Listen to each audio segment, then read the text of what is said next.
Assalamualaikum warahmatullahi wabarakatuh. Pada pertemuan kali ini kita akan membahas teori agensi untuk mata kuliah teori akuntansi.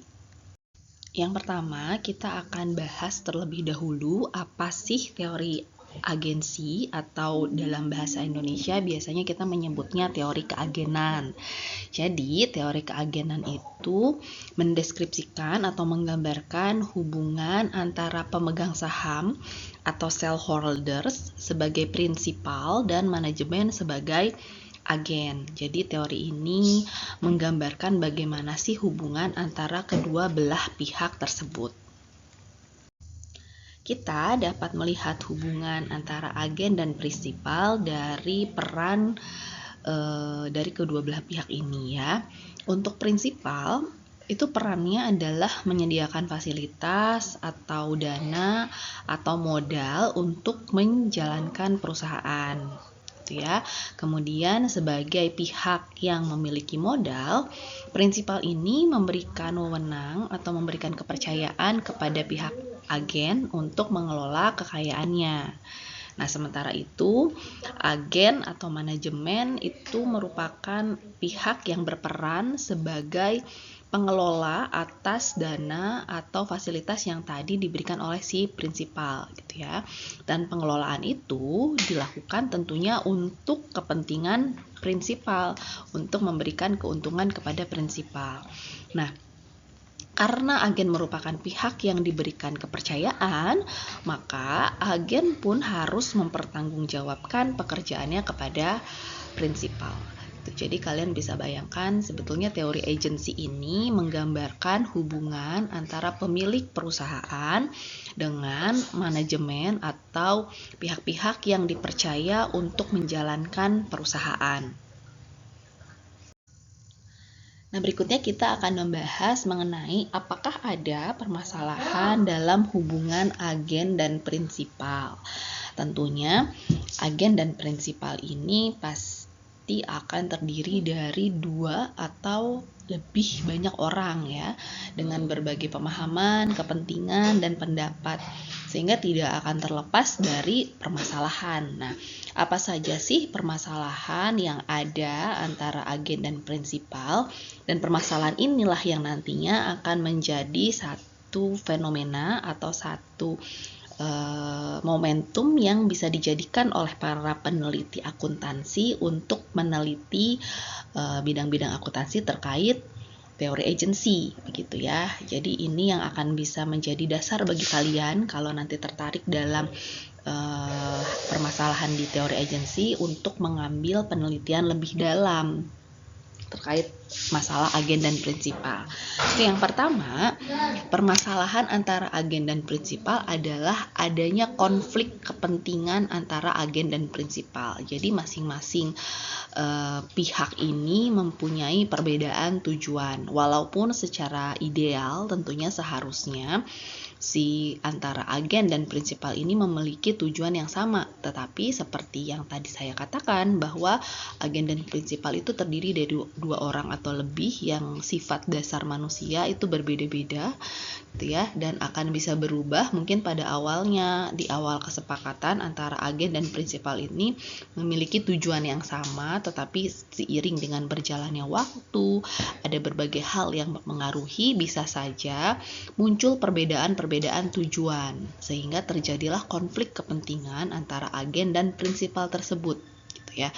Nah, biasanya pemicunya apa? Pemicunya itu biasanya kedua belah pihak itu cenderung akan mementingkan kesejahteraan untuk pribadinya masing-masing. Sebagai prinsipal atau pemilik perusahaan atau pemegang saham, tentunya tujuan dari prinsipal adalah bagaimana caranya agar dirinya itu sejahtera, perusahaan yang dimilikinya itu memiliki kinerja yang baik sehingga memberikan laba atau keuntungan yang tinggi ya, memberikan keuntungan untuk pemilik begitu. Begitu pula dengan agen ya, bisa saja juga dia ingin mementingkan kepentingan pribadinya atau kesejahteraan pribadinya, yang terkadang kepentingan mereka itu saling bersinggungan gitu. Nah, kemudian permasalahan yang berikutnya adalah adanya perbedaan informasi yang didapat antara agen dan prinsipal, atau biasanya kita bisa menyebutnya asimetri informasi. Asimetri informasi ini merupakan kondisi di mana salah satu pihak ini memiliki informasi yang lebih banyak terkait kondisi perusahaan, ya. Dan biasanya tentunya yang lebih paham bagaimana kondisi perusahaan adalah agen atau manajemen. Kenapa? Karena agen yang sehari-hari berjibaku atau mengurus atau mengelola perusahaan, sehingga agenlah atau manajemenlah yang tahu dengan pasti bagaimana sih kondisi perusahaan dibandingkan dengan si prinsipal. Begitu ya. Ini permasalahan yang kedua antara agen dan prinsipal. Yang ketiga, karena adanya perbedaan asimetri informasi tersebut dan adanya keterbatasan prinsipal untuk mengkontrol kinerja agen, terkadang prinsipal ini menemui kesulitan untuk memverifikasi atau mengecek bagaimana sih kondisi perusahaan, bagaimana sih kinerja agen ini baik atau tidak. Itu karena kan kalau agen atau pemegang saham itu kalau prinsipal atau pemegang saham itu kan tidak berkecimpung langsung di dalam manajemen perusahaan. Dia tidak datang setiap hari ke kantor, dia tidak mengerti bagaimana kondisi kantor yang sesungguhnya, yang tadi akibatnya muncul asimetri informasi begitu. Kemudian yang berikutnya, permasalahan yang mungkin terjadi antara agen dan prinsipal adanya bagaimana sih pembagian resiko bila ada perbedaan pengambilan keputusan antara agen dan prinsipal. Jadi misalnya si prinsipal pengen strategi bisnisnya adalah A, sementara agen berpendapat bahwa strategi bisnis yang baik adalah yang B, misalnya seperti itu ya.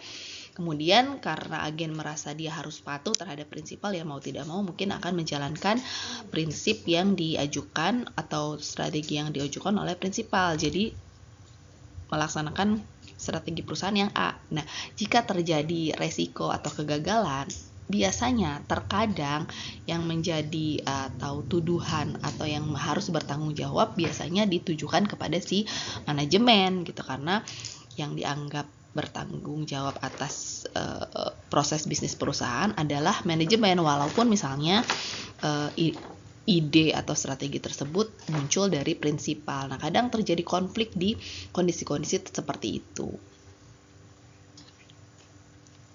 Oke, berikutnya kita akan bahas mengenai akibat dari asimetri informasi. Tadi sudah dijelaskan bahwa permasalahan antara hubungan agen dan prinsipal salah satunya adalah adanya asimetri informasi. Dan asimetri informasi ini adalah kondisi atau akibat yang paling dominan menjadi penyebab ketidakharmonisan hubungan antara agen dan prinsipal gitu ya, karena banyak kondisi atau hal-hal yang tidak baik yang disebabkan karena adanya asimetri informasi. Oke, kita akan bahas satu persatu. Yang pertama adalah akan terjadi moral hazard ya, atau akan terjadi penyimpangan, kecurangan, fraud gitu akibat adanya asimetri informasi. Biasanya pihak-pihak yang memiliki informasi yang lebih, dan jika pihak tersebut tidak memiliki moral yang baik, maka pihak tersebut akan memanfaatkan kondisi ini untuk mengambil keuntungan untuk kepentingan pribadinya ya, atau berbuat curang gitu. Jadi misal agen sebagai pihak yang memiliki informasi lebih banyak dibandingkan prinsipal, dia menutupi kondisi perusahaan yang sesungguhnya kepada prinsipal. Misalnya ada satu kondisi atau perjanjian kerjasama antara agen dan prinsipal bahwa jika capaian laba perusahaan baik, maka agen atau manajemen akan diberikan bonus. Nah, ternyata pada tahun tertentu perusahaan tidak bisa mencapai kinerja tersebut, sehingga agennya tidak bisa mendapatkan bonus gitu. Yang mengetahui kondisi pertama kali kan agen. Nah, si agen ini tidak tidak menginginkan jangan sampai dia tidak bisa menerima bonus. Nah, sehingga karena dia mengetahui informasi yang lebih awal bahwa perusahaan tidak akan mendapatkan keuntungan yang ditargetkan, dia berbohong kepada prinsipal gitu ya. Itu akibat adanya asimetri informasi sehingga memicu adanya moral hazard. Yang berikutnya adalah bisa saja terjadi post kontraktual ya, masalah post kontraktual atau masalah-masalah yang terjadi setelah kontrak ditandatangani antara agen dan prinsipal gitu. Kenapa bisa terjadi? Karena ya tadi salah satu pihak itu tidak bisa memonitor atau menilai kinerja pihak lainnya dengan baik karena adanya kurang informasi, sehingga misal ketika di awal kontrak antara agen dan prinsipal itu tidak terjadi masalah apapun karena mereka memiliki satu persamaan tujuan. Atau misalnya pada saat kontrak pertama kali penilaian prinsipal terhadap agen adalah baik dan percaya akan bisa membawa perusahaannya menjadi lebih baik, ternyata seiring berjalan waktu tidak demikian gitu, sehingga bisa mengakibatkan masalah terjadi setelah adanya kontrak antara agen dan prinsipal ya. Kemudian yang berikutnya, akibat dari adanya asimetri informasi adalah akan menurunnya tingkat kepercayaan antara pihak-pihak yang terkait, gitu ya. Jadi antara investor, antara kreditor, antara dengan manajemen itu turun tingkat kepercayaannya, gitu ya. Jadi kenapa dan apa ruginya kalau turun kepercayaan antara investor dan agen? Yang akan rugi adalah nanti akan menurunkan tingkat investasi investor terhadap perusahaan gitu. Jadi kalian bayangkan, misalnya kalian tidak percaya terhadap manajemen suatu perusahaan, gitu ya. Kalian tidak yakin bahwa manajemen ini bisa berlaku jujur, dia tidak akan menyembunyikan informasi, dia tidak akan dia akan mengatakan kondisi perusahaan yang sesungguhnya kepada investor, gitu ya. Kalau kondisinya tidak percaya seperti itu, tentu investor akan ragu untuk berinvestasi di perusahaan tersebut, gitu ya. Nah, pada akhirnya nanti akan menghambat pertumbuhan ekonomi karena tidak banyak investor yang berinvestasi di perusahaan-perusahaan. Pada akhirnya nanti perusahaan tidak bisa berkembang, gitu ya. Itu akibat buruk dari asimetri informasi, menurunkan tingkat kepercayaan publik sebagai calon investor terhadap perusahaan. Itu. Kemudian yang berikutnya, minggu lalu kita sudah belajar tentang efisiensi pasar ya, atau bentuk pasar efisien, di mana pasar yang efisien itu adalah harga yang terbentuk di pasar merupakan harga karena pengaruh dari berbagai informasi yang didapat oleh para pelaku pasar gitu. Nah, jika ada asimetri informasi, berarti kan ada kondisi di mana salah satu pelaku pasar atau salah satu pihak itu tidak memiliki informasi yang sama dengan pihak yang lain, sehingga pasarnya tidak bisa disebut dengan pasar yang efisien ya. Jadi artinya asimetri informasi ini bisa menjadi pengurang efisiensi pasar gitu. Nah, yang terakhir akibat dari asimetri informasi adalah adanya ketidaksetaraan dalam keputusan ya. Tentu saja tadi kan asimetri informasi, ada pihak-pihak yang mengetahui informasi lebih banyak, ada pihak yang mengetahui informasi lebih sedikit, sehingga kedua belah pihak ini nanti akan bisa jadi membuat keputusan yang berbeda. Nah, yang mana yang lebih baik? Tentunya yang lebih baik adalah pihak yang memiliki informasi yang lebih banyak ya, sehingga keputusannya cenderung akan lebih tepat gitu. Sementara pihak yang tidak memiliki informasi yang lebih banyak akan mengambil keputusan yang bisa saja tidak tepat. Kondisi ini namanya ketidaksetaraan dalam pengambilan keputusan, dan ini akan merugikan salah satu pihak. Oke, jadi ada setidaknya ada 5 akibat buruk dari asimetri informasi. Oke, berikutnya kita akan membahas terkait agency cost. Ya, apa itu agency cost? Apa pemicunya? Nah, karena adanya hubungan antara agent dan prinsipal yang tadi sehingga muncul ada asimetri informasi yang bisa menimbulkan kondisi-kondisi yang tidak baik.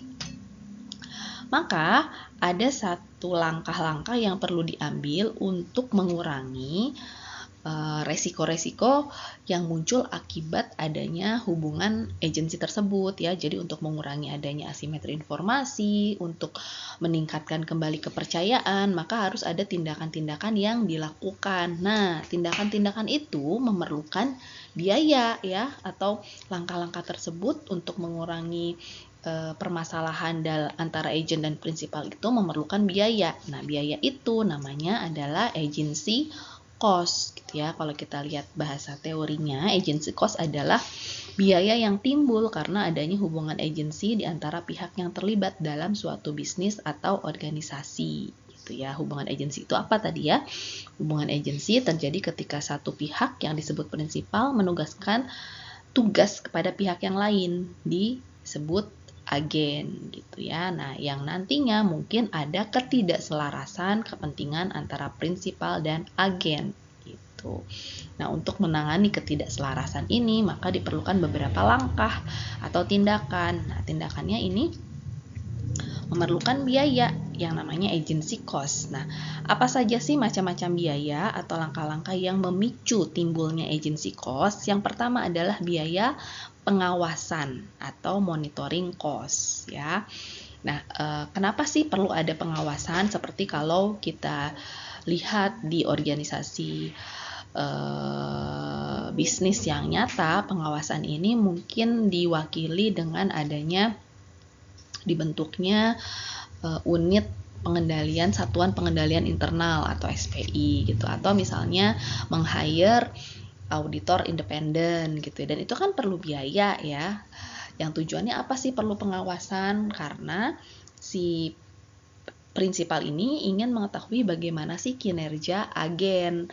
Nah, yang bisa menilai diharapkan yang bisa memberikan penilaian secara objektif kan tentu pihak-pihak yang independen gitu ya, dan itu harus dibayar. Itu namanya fungsi atau biaya pengawasan ya.